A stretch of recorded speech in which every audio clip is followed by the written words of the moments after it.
Thanks for taking the time to hear about Australian Ethical's Growth Opportunities Fund. Before we jump into it, a quick recap about Australian Ethical. We're a listed financial services company here in Australia. We manage a bit less than 15 billion of FUM across superannuation and managed investment funds. We've been doing this for nearly 40 years, and we were ranked as one of 8 global ESG managers by Morningstar. Lastly, 10% of our profits each year goes to our foundation that we can reinvest back into impactful things in the community. If we talk about how we go about investing ethically, we're governed by our ethical charter. There's 23 principles that are enshrined into our constitution. And off the back of that, we build that out further to be encapsulating our ethical guide. That talks about where we won't invest.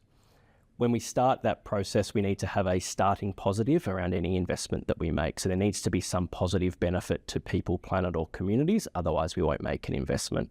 Further then, off the back of that, we then assess any of the potential negatives that could arise from an investment, and we have to make sure that the positives outweigh the negatives in order to invest.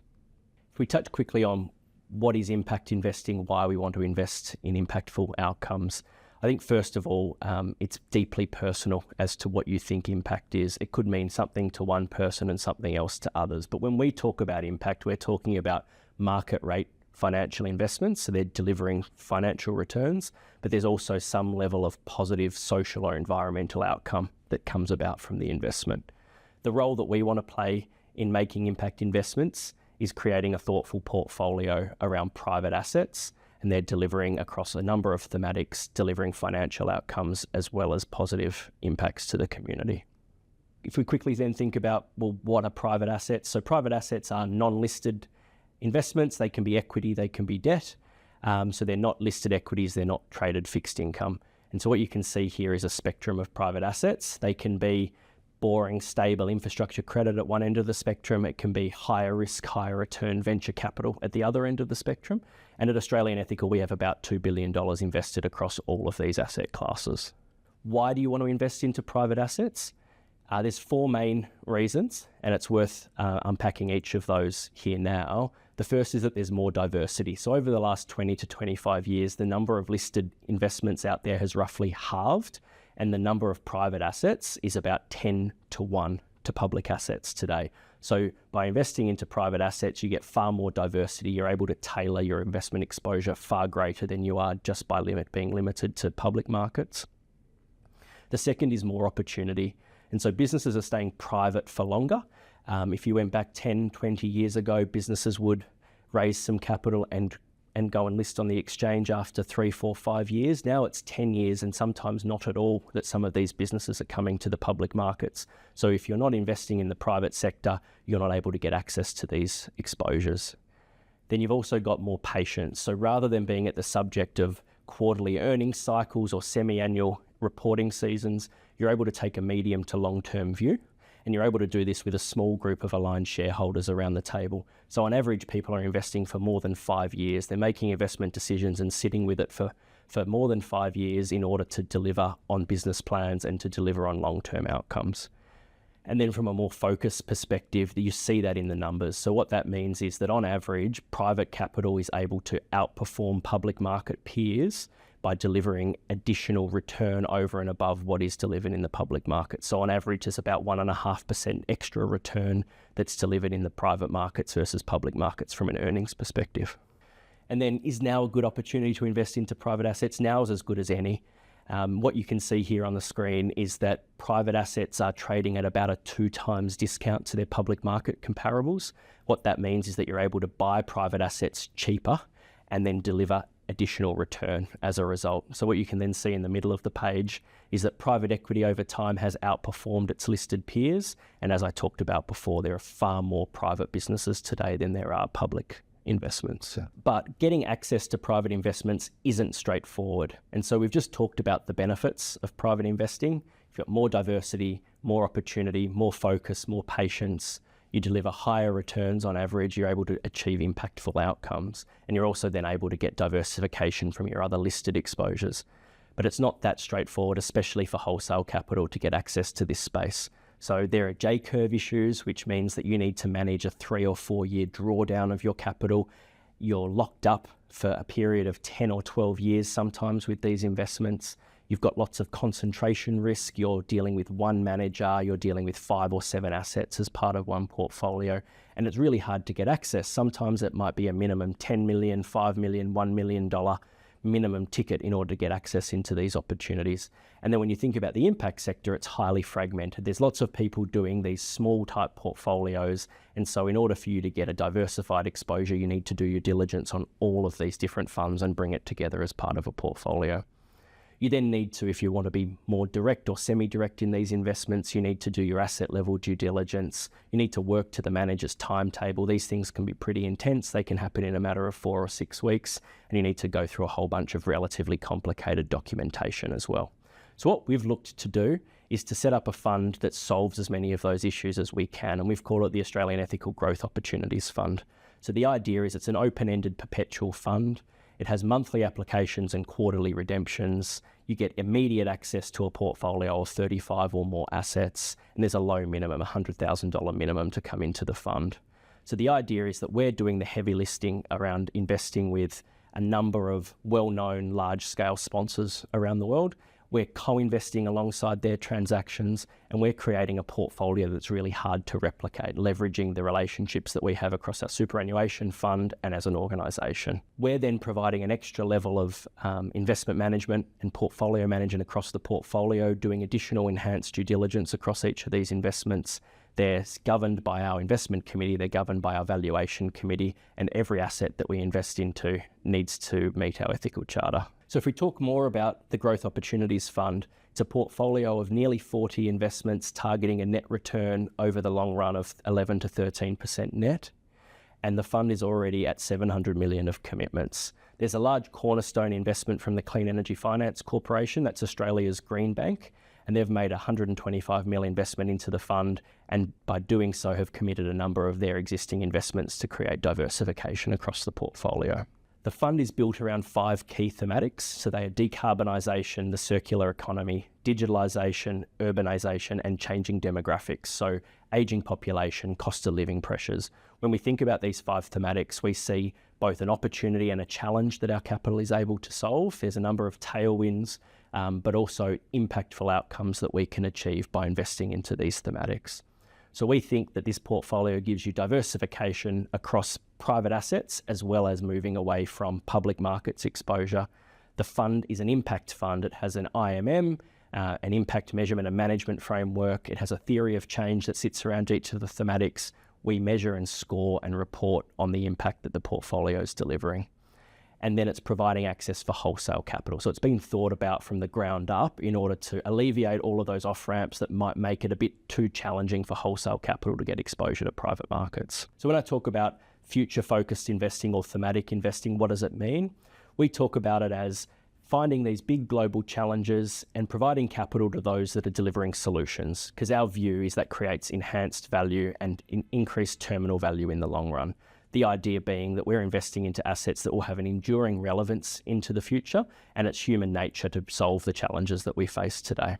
So what are the benefits that come from thematic investing? So when we think across our 5 key thematics, we're seeing a number of tailwinds that exist to invest into these sectors. And that's coming about from changing business behaviour, regulatory change, or evolving business practices. So as an example, businesses are electrifying. The train's left the station when it comes to whether or not you'll make major capital investments into traditional fossil fuels or electrified kit.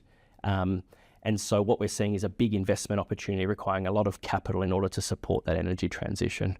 We're also seeing businesses go digital, so there's more and more of a requirement for the associated infrastructure services that go along with that.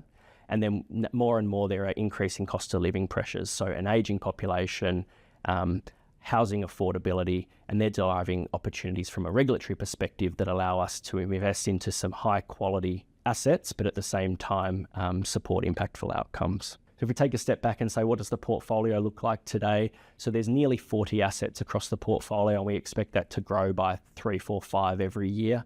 What we've done is incubated a number of assets over the last 5 or 6 years, which means that this is not a 2025 or 2026 vintage fund. It has assets that we've made investments into over the last 3, 4, 5 years, which means that we've got a staggered portfolio.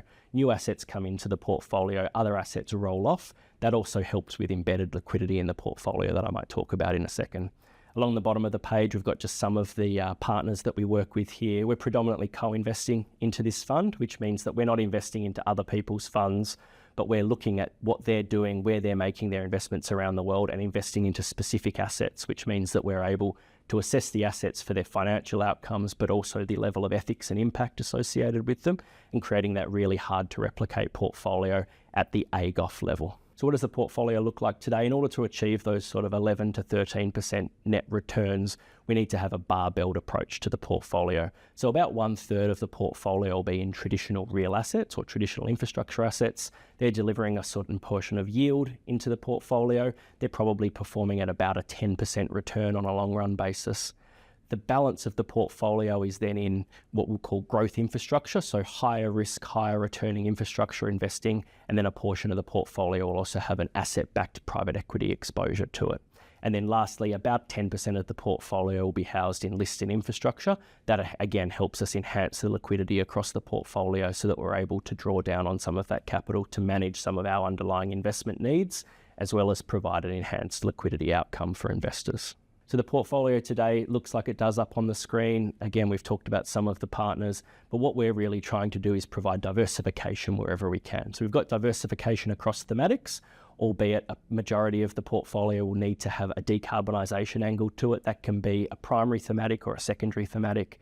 We also then want to have a number of underlying exposures, so average ticket size of 20 to 30 million to underlying assets, which means that they're big enough positions to be relevant, but diversified enough so that you're not taking single investment risk on any particular investment that we make. There's then a balance of fund and co-investments. So when we did a transaction with the CEFC, they transferred a number of their fund investments that they'd made over the last 3, 4, 5 years into the fund, but our investments will predominantly be co-investments on a go-forward basis. So think about 2/3 of the fund will be co-investments on a long-term basis. And then the majority of the fund will be based here in Australia, but we will have a select exposure overseas, predominantly OECD countries, so US, UK, continental Europe, where we think that there are attractive opportunities that align with our 5 thematics. So let's bring some of these investments to life. Our big philosophy, our guiding principle is that if you look hard enough, you're able to find assets that cross over in a Venn diagram. They're achieving strong financial returns, but they're also delivering real world outcomes. And so it's our job, we're entrusted to scour the world and to find these opportunities. We're highly selective. There are many opportunities that we review each year and we pass on because we don't see that Venn diagram crossover. But there are many attractive opportunities that we see across our thematics. And so on the screen here, you can see just an example, 5 of those, 1 for each of our thematics, and I'll just spend a few moments talking about each. So the first on the left is an energy services business. So this is technology that enables and supports energy generators to make the energy transition.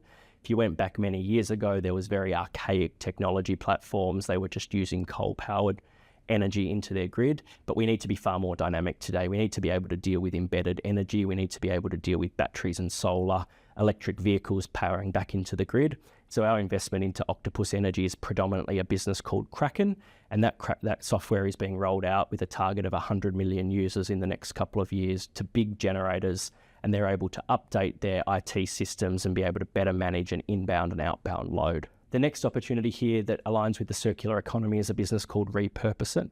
So Repurpose It is a recycling business that takes waste out of commercial major infrastructure property projects. It cleans up that through a proprietary technology, and so the waste goes through their system. It takes out the underlying aggregates, so the rocks and the dirt are all cleaned, and they can go back into these projects from a circular economy perspective. Now, the real benefit or the attractiveness about an asset like this is that it's a benefit from the landfill levy. So in all states in Australia, there's a tax, a cost to invest into landfill that's taking into account the externalities that come from putting waste into the ground. And so this business is able to operate inside of the landfill levy. That makes it the most natural economic outcome, as well as the most impactful and environmental outcome in order to deliver that waste back into the communities through the circular economy. The next asset on the page is a hyperscale data center platform in the US. This is a business we invested into a couple of years ago. At the time, it was really important for us to make sure that there was a commitment to 100% renewable energy, as well as an awareness and a focus on delivering on some of the other resource intensity around these investments, in particular water. And so this is a business called Aligned. And Aligned had a commitment to 100% renewables, but it also took that further. It was looking to underwrite new power purchase agreements across new renewables projects. And that was really important for us, so we weren't seeing this fight over the demand for energy as the whole nation, as the world starts to electrify. This is a business now we've actually divested. It was announced a sale late last year, and that should settle later this year. Delivered a very strong financial outcome for us. Under urbanisation, we've got a platform called Vitello, which is an Indian electric bus fleet. This is in conjunction with the United Nations Green Climate Fund. And the United Nations GCF was looking to close the gap between the perceived risk of emerging markets and the actual reality of the risk that you're delivering on the ground. And so it's a blended finance transaction where half the capital comes from the United Nations and half comes from private investors. And that capital from the United Nations acts as a buffer in a downside scenario. So we were able to achieve our capital back if there was a 60% reduction in the investment. But we all hope and agree that the business outperforms and should deliver a high teens type target return, as well as removing tailpipe emissions and carbon monoxide from the atmosphere. And then lastly, we've got a business here called For Purpose Aged Care. This is a not-for-profit aged care business with a focus on outer ring and rural areas. They've got a target to deliver 5,000 new beds in the medium term, and they're well on their way, more than halfway since our investment a couple of years ago. So the really innovative thing here is that this investment is made through a social loan note. What does that mean? That means that the businesses are not for profit, our upside return is capped, and the business then will continue to exist once our social loan note is repaid in perpetuity as a not-for-profit. That provides a number of benefits to the business, but ultimately it means that both financial outcomes, but more importantly, impactful outcomes are more highly considered in this business forever into the future once our investment's been finished. So let's unpack what the impact of this fund means in practice. And so the fund has an impact measurement and management framework that sits around it, and that starts at a thematic level. So we've built up a theory of change for each of our 5 thematics, and that outlines the global challenge that those thematics is facing, what our capital can do to provide a solution, and provide some examples of where we think those investments exist in real life. And so then for any investment that we look to make, we will assess it from a commercial perspective, but we've also got an impact assessment that's integrated into our diligence process, and we'll provide every investment with a score.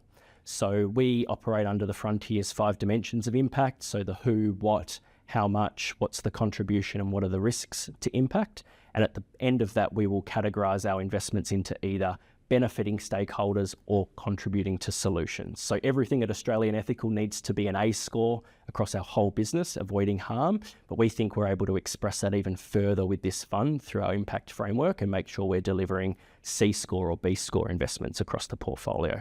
A majority of the portfolio needs to be into C scores.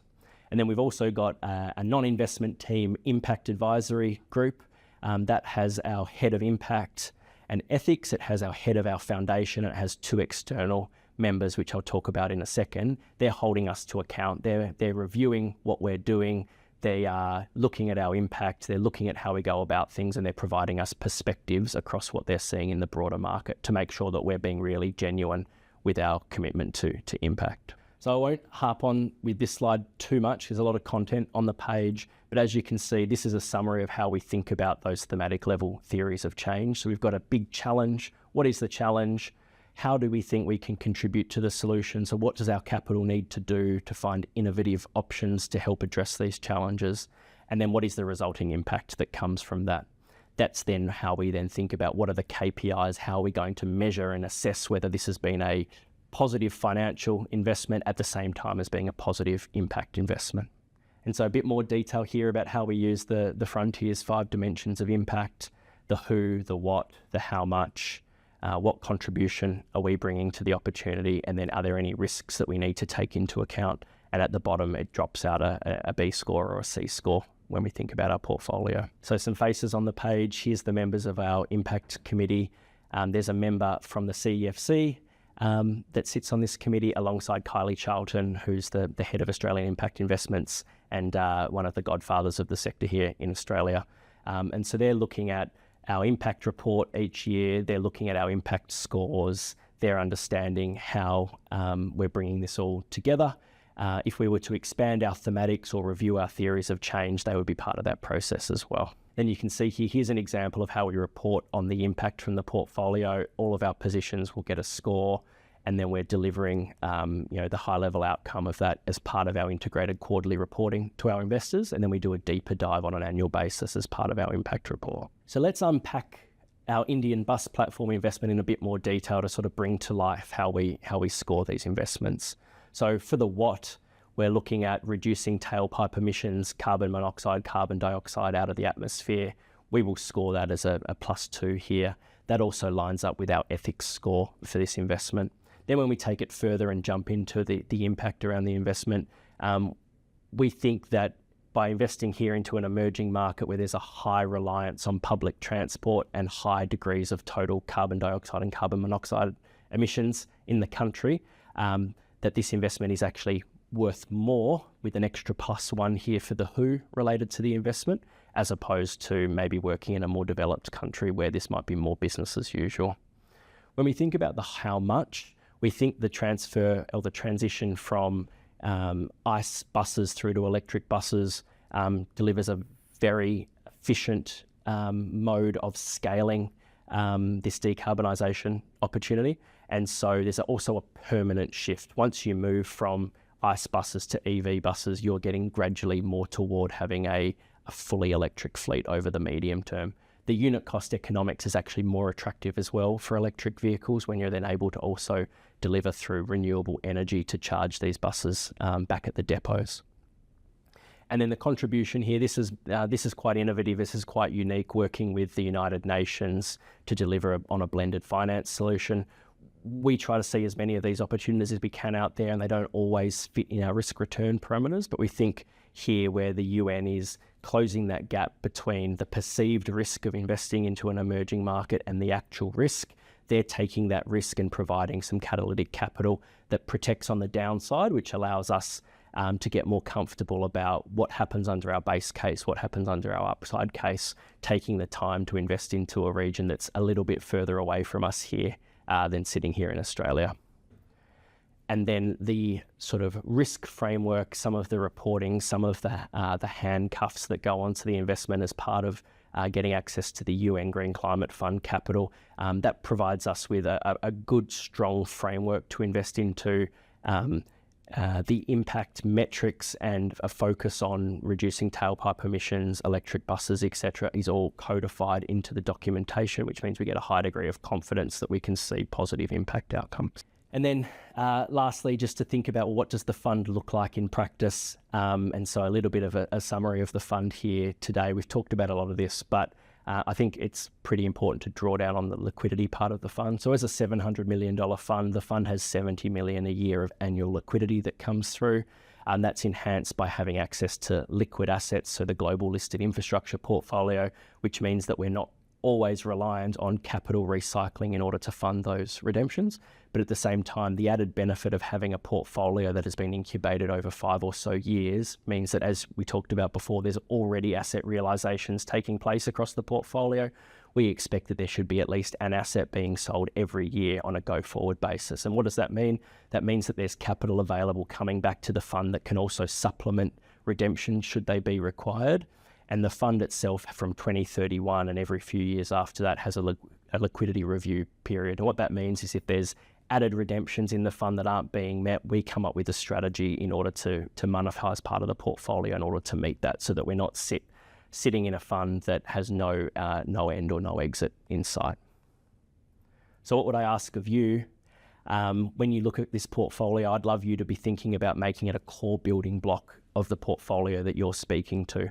Why? We're getting diversification. It's one fund investment. It's an immediate capital call. Your money starts to earn a return on day one. It's got diversification across the sponsors that we work with, the thematics that we work with, the regions and countries that we work in, and you're immediately getting exposure to 35 or 40 underlying assets. So we're alleviating all of those tricky parts about investing into private markets, but it's a way that you're able to make sure that hand on heart, you feel like you're delivering real world outcomes with your capital, but also market rate financial returns. Thanks very much for listening.